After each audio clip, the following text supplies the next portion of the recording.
Indian army की तरफ से सब कुछ मदद मिला है, तो thank you Indian army, Bharat माता की जय। Thank you Indian army, Bharat माता की जय। I don't think we should be scared of China. I think we should say, okay, global politics is a competitive game. You do your best, I will do my best. Not to complain that China is doing it. Answer is, okay, if you are doing it, let me do better than you. And I would urge you today. So understand वो क्या कर रहे हैं, किस speed के साथ चीज़ें कर रहे हैं, और उसके लिए फिर मेरा ख्याल है एट टाइम्स हमें जब चीज़ें देखते हैं कि यार उनको तो पता है, ठीक है, ना हमारे बच्चे हैं, ना हमारी बीवी हैं, ना I am talking of Narendra Modi and इन लोगों की, तो हम तो सिर्फ we are working for the country. मैं पूछना चाहता हूं, has China learned its lesson? आपको पता है जब से कोविड हुआ है उसके बाद से चाइना अपने पैर पे खड़ा नहीं हो पा रहा है। एक मार भारत की, पूरे बॉर्डर की डिप्लॉयमेंट, मिरर डिप्लॉयमेंट।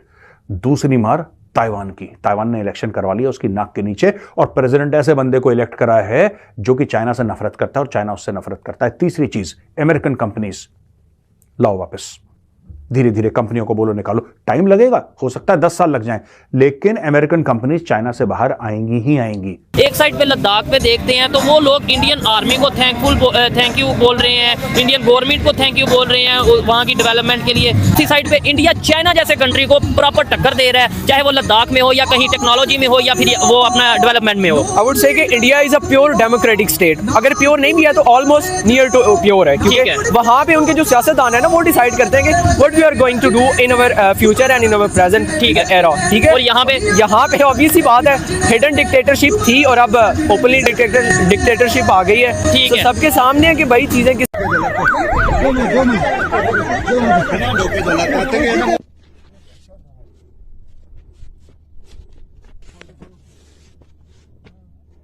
हमको इंडियन आर्मी की तरफ से सब कुछ मदद मिल रहा है, तो thank you Indian army, Bharat माता की जय। और पूर्वी लद्दाख में एलएसी के पास भारतीय चरवाहों और चीनी सैनिकों के बीच झड़प का एक वीडियो सामने आया है। चरवाहे उनसे बहस कर रहे हैं और उस जगह से लौटने से इनकार कर रहे हैं, और वो वीडियो पूरी दुनिया में वायरल हो रही है।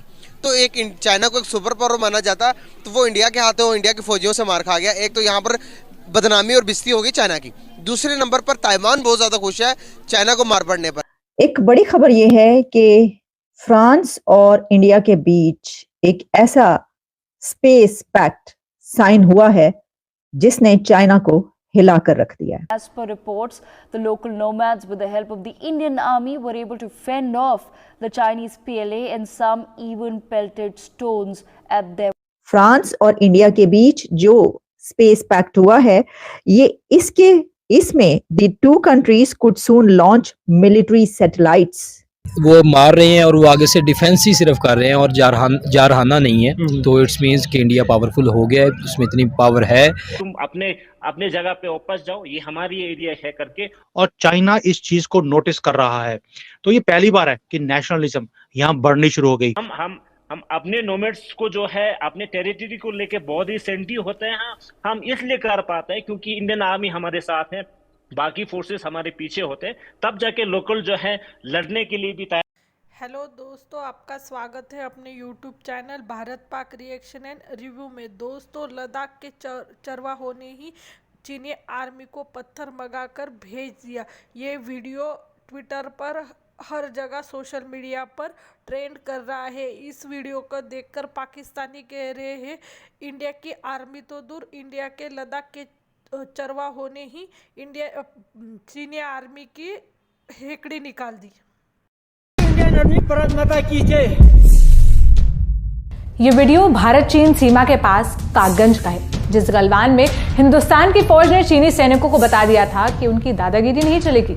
उसी इलाके में अब भेड़ों के चरवाहों ने उन्हें दिन के उजाले में आईना दिखा दिया, बता दिया कि जो जमीन हमारी है वो हमारी ही है, इंसान भी आएंगे और हमारे पालतू जानवर भी। आगे का पूरा माजरा बताए उससे पहले बहादुर चरवाहों को देख लीजिए, जिनके हाथ में हथियार नहीं है, वो निहत्ते हैं, बस मोबाइल है और पीछे ना हटने ना डरने का जज्बा है।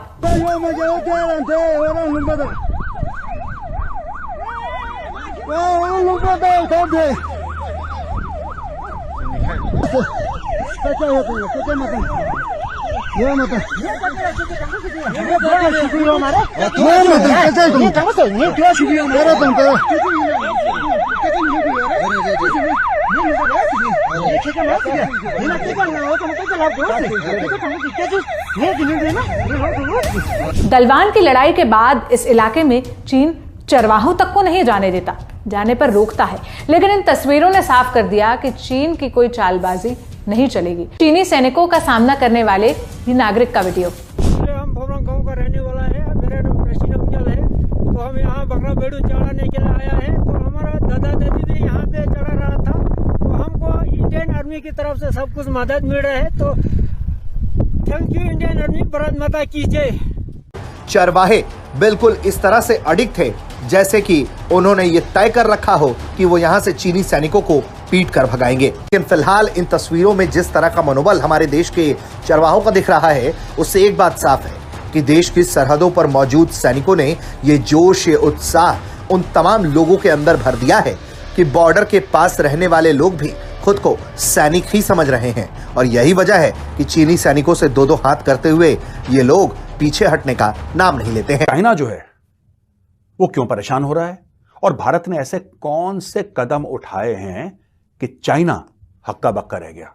मुंह फाड़ के चाइना देख रहा है कि हो। भारतीय वायुसेना, भारतीय नौसेना और भारतीय थल सेना ने मिलकर एक्सरसाइज डेविल स्ट्राइक करी है वेस्ट बंगाल में। दोस्तों समझिए, एक्सरसाइज डेविल स्ट्राइक करी है आर्मी, नेवी और एयरफोर्स ने मिलकर वेस्ट बंगाल में। वेस्ट बंगाल क्यों खास है? क्यों West Bengal? Line of actual control से तो दूर है, इसका चाइना से क्या लेना देना है? After all what will West Bengal do? Actually बात यह है दोस्तों कि भारत का जो फर्स्ट माउंटेन स्ट्राइक कोर है वो पानागढ़ वेस्ट बंगाल में है। 17 कोर है, माउंटेन स्ट्राइक कोर है, पानागढ़ में है। लेकिन स्ट्राइक कोर वो होती है जो दुश्मन के खेमे में घुस के उसको मारती है। स्ट्राइक कोर जो होती है वो तैयार होती है एकदम स्पीड और मोबिलिटी के लिए, फायर पावर के लिए। और स्ट्राइक कोर का जो कॉन्फ़िगरेशन होता है, जो उसकी ऑर्गेनाइजेशन चार्ट होती है, वो आर्म कोर से अलग होती है। तो कोर्स जैसे होती हैं, कोर आपकी होंगी pivot core. Strike corps go deep inside enemy territory. आज तक हम लोगों की थिंकिंग ये थी कि दुश्मन पाकिस्तान है। हमने चाइना को इग्नोर करा क्योंकि लड़ाइयां भी पाकिस्तान के साथ हो रही थी, टेररिज्म भी पाकिस्तान करवा रहा था हमारे कंट्री के अंदर। तो दोस्तों हमने कभी चीन की ओर ध्यान नहीं दिया, जबकि जॉर्ज फर्नांडिस ने बहुत पहले बोला था कि असली में दुश्मन तुम्हारा चीन है। लोग हंसते थे उसके ऊपर कि यार ये बेवकूफ आदमी, इसको तो बात ये नहीं है। बेवकूफ वो नहीं थे, बेवकूफ बाकी सब लोग थे। और आज पता लग गया कि वो आदमी जॉर्ज फर्नांडिस एक्चुअली एक विजनरी था। उसने फ्यूचर देखा था, उसको पता था कि चीन जो है ऐसी हरकत करेगा। ही न्यू इट इन 1998 में उनका बयान है। अब मैं आपको बताता हूं चक्कर क्या है। भारत की 4 स्ट्राइक कोर हैं दोस्तों, 1 core, 2 core, 21 core and 17 core. यानी कि Ambala, Mathura, Bhopal. 1 core, 2 core, 21 core, Ambala, Mathura, Bhopal. चौथी कोर माउंटेन स्ट्राइक कोर दोस्तों, यह कोर है पानागढ़ वेस्ट बंगाल में। जैसा मैंने आपको बताया, इसका नाम है 17 कोर। और यह भारत की अकेली माउंटेन स्ट्राइक कोर है। और ये किसको ठोकने के लिए बनाई है? यह ठोकने के लिए चाइना को बनाई है। इसलिए वेस्ट बंगाल में हुआ है डेविल स्ट्राइक जो एक्सरसाइज है, उसमें कौन कौन शामिल हुए दोस्तों? इसमें 1000 से ज्यादा पैराट्रूपर्स, 1000 से ज्यादा पैराट्रूपर्स, यानी कि आप लगा लीजिए तकरीबन 2 पैरा बटालियन इसमें शामिल हुई होंगी। पैरा बटालियन का काम क्या है? एयरबोर्न बटालियंस जो हैं, दे आर एयरबोर्न इन्फेंट्री। उनकी टैक्टिक्स थोड़ी सी अलग होती हैं, लेकिन वो पैराशूट से कूदते हैं और बिहाइंड एनिमी लाइंस कार्रवाई करने की क्षमता रखते हैं। यानी कि behind enemy lines West Bengal में जहां पे माउंटेन स्ट्राइक कोर है, 1000 पैराट्रूपर्स क्या कर रहे हैं? इनके साथ स्पेशल फोर्सेस का एलिमेंट है। अब कौन सी पैरा एसएफ थी इसमें, ये मीडिया नहीं बता रहा है, ये मीडिया से हमें नहीं पता लग सकता, लेकिन हमें इतना पता है कि नॉर्थ ईस्ट में 21 एसएफ है।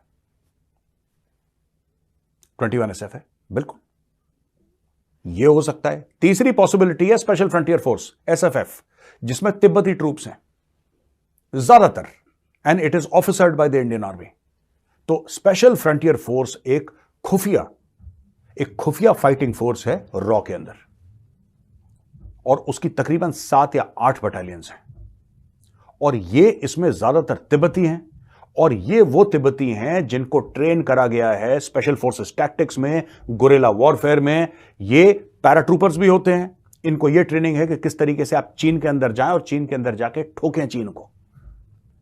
इन पे ये सलाहियत है कि किस तरीके से हथियार, बारूद, दुनिया भर की चीजें, छोटे ड्रोन, बड़े ड्रोन, यानी कि ये उस प्रकार के कमांडोज हैं, हाईली ट्रेंड, लेकिन ये लड़ते हैं हाई ऑल्टीट्यूड पे। और इनको क्यों चुना गया? क्योंकि इनकी पैदाइश उस एरिया में है। ये पैदा ऐसे एरिया में हुए हैं कि इनको इसलिए सेलेक्ट करा गया है दोस्तों, क्योंकि ये हाई एल्टीट्यूड एडेप्टेशन में बड़े नॉर्थ बैंक पेंगोंग में भी होते हैं। और हम जब चरवाने के लिए जाते हैं तो हम तो हर जगह जाते हैं और हमारे जहां तक टेरिटरी बनते हैं वहां तक जाते हैं, और वहां पे इनकी ओर से इस तरीके का जो तंग करना विच इज इलीगल, क्योंकि हम अपने परसेप्शन लाइन और अपने टेरिटरी से बाहर जाके हम जाते ही नहीं है। वो हमेशा हमारे हम एरिया में आ जाना और तंग करना ये टोटली इलीगल है। परसेप्शन की लड़ाई बेशक होगा, लेकिन ये चीजें जो है बिल्कुल गलत कर रहे हैं। और कल का जो वीडियो जो वायरल हो रहा है इसमें क्लियरली आप देख रहे हैं। और हम अपने नोमैड्स को जो है अपने टेरिटरी को लेके बहुत ही सेंसिटिव होते हैं। हम इसलिए कर पाते हैं क्योंकि इंडियन आर्मी हमारे साथ है, बाकी फोर्सेस हमारे पीछे होते हैं, तब जाके लोकल जो है लड़ने के लिए भी तैयार हो जाते हैं। कल आपने उस वीडियो में देख ही रहा होगा कि लोकल जो है पत्थर फेंक रहे हैं पीएलए के ऊपर। तो ये हिम्मत कहां से आते हैं? इसके पीछे हमारे आर्मी पीछे होते हैं, तब जाके हम कर पाते। कोशिश करी। चाइना की इकोनॉमी चरमरा रही है। आपको क्यों लगता है मोदी जी जब अमेरिका गए थे उन्होंने बात क्या करी जो बाइडेन से? मोदी जी हर जगह बात करते हैं। क्या ये बात क्या करते हैं मोदी जी? आप ये कभी चाइना का नाम नहीं लेते, ये कभी चाइना का नाम नहीं लेते मोदी जी। इनकी पॉलिसी है, ये चुप रहते हैं चाइना पे, ये कुछ नहीं करते चाइना पे। लेकिन इन्होंने चाइना के तन बदन पे जितने गहरे घाव दिए हैं, शायद ही भारत के किसी मुझे नहीं लगता भारत के किसी प्रधानमंत्री ने इतने गहरे घाव दिए। इनको पता है कि चाइना चीखेगा कहां। चाइना फौज से कभी नहीं चीखेगा। चाइना के पेट पे लात मारो, चाइना चीखेगा। क्योंकि चाइना की ताकत उसकी फौज नहीं है, चाइना की ताकत उसकी इकोनॉमी है। अमेरिका ने यही काम करा और भारत ने इस चीज का भरपूर फायदा उठाया। आपको पता है जब से कोविड हुआ है उसके बाद से चाइना अपने पैर पे खड़ा नहीं हो पा रहा है। एक मार भारत की, पूरे बॉर्डर की डिप्लॉयमेंट, मिरर डिप्लॉयमेंट। दूसरी मार ताइवान की, ताइवान ने इलेक्शन करवा लिया उसकी नाक के नीचे, और प्रेसिडेंट ऐसे बंदे को इलेक्ट करा है जो कि चाइना से नफरत करता है और चाइना उससे नफरत करता है। तीसरी चीज, अमेरिकन कंपनीज लाओ वापस, धीरे धीरे कंपनियों को बोलो निकालो। टाइम लगेगा, हो सकता है 10 साल लग जाएं, लेकिन अमेरिकन कंपनीज चाइना से बाहर आएंगी ही आएंगी। चौथी चीज, जितना भी नॉलेज है वो अमेरिका ने धीरे धीरे पकड़ना शुरू कर दिया। यूनिवर्सिटी में जो चाइनीज हैं, अब अमेरिका रोक रहा है कि चाइना से रिसर्चर आके हमारी यूनिवर्सिटीज में काम नहीं करेंगे, हमारी लैब्स में काम नहीं करेंगे। धीरे धीरे यूरोप ने करना शुरू कर दिया दोस्तों। और पांचवी सबसे बड़ी, अमेरिका ने चला गेम, और गेम चलने से क्या हुआ कि चाइना की इकोनॉमी को दोस्तों जूते पड़ने शुरू हुए। भारत का stock market, total stock market जो भारत का है दोस्तों, वो है 4.3 खरब, 4.3 ट्रिलियन यूएस डॉलर्स का। 4.3 ट्रिलियन, आप फिगर याद करिएगा। पिछले 1-1.5 साल में चाइना के स्टॉक मार्केट से 6 ट्रिलियन डॉलर्स वाइप आउट हो गए। सोचिए जरा इसके बारे में। लद्दाख के चरवाहों ने ही चीनी आर्मी को बता दिया कि ये देश हमारा है और पत्थर मार के भगा दिया। चीनी आर्मी इंडियन बॉर्डर के पास इंडियन साइड के लद्दाख के चरवाहों को चराने नहीं दे रही थी। उस पर वो लद्दाख के चरवाहा चीनी आर्मी से भिड़ गए और चीनी आर्मी की गाड़ी पे पत्थर मारकर उनको भगाया। ये वीडियो सोशल मीडिया पर बहुत ट्रेंड कर रहा है। इस वजह से चीनी आर्मी की खासी बेइज्जती हो गई है। ये वीडियो देखकर तो पाकिस्तानी भी चीन के मज़े लेने लग रहे और कह रहे हैं चीन तो सुपर पावर था, चीन को तो भारत के चरवाहों ने ही खड़का दिया। ये सब देखकर पाकिस्तान में चर्चा हो रही है कि हम तो चीन को सुपर पावर की तौर पे देख रहे थे, पर भारत के आर्मी तो छोड़ो, भारत के बॉर्डर के चरवाहों ने ही चीन की आर्मी की असलियत बता दी। हम चीन के दम पे फुदक रहे थे, पर अब हमें पता चल गया चीन क्या चीज़ है और भारत क्या चीज़ है। भारत में लोगों ने इस वीडियो को बहुत शेयर किया और बहुत प्यार दिया, और इस वीडियो में ही वो चरवाहे भारत माता की जो इंडियन आर्मी के बारे में बोल रहे थे। इंडियन आर्मी के बहुत हेल्प करती है हमें, और हमें रोज़गार देने के लिए भी मदद करती है। आज के लिए बस इतना ही। अगर आप हमसे जुड़ा रहना चाहते, कृपया हमारे चैनल को लाइक करें, सब्सक्राइब करें, शेयर करें। जय हिंद, जय भारत।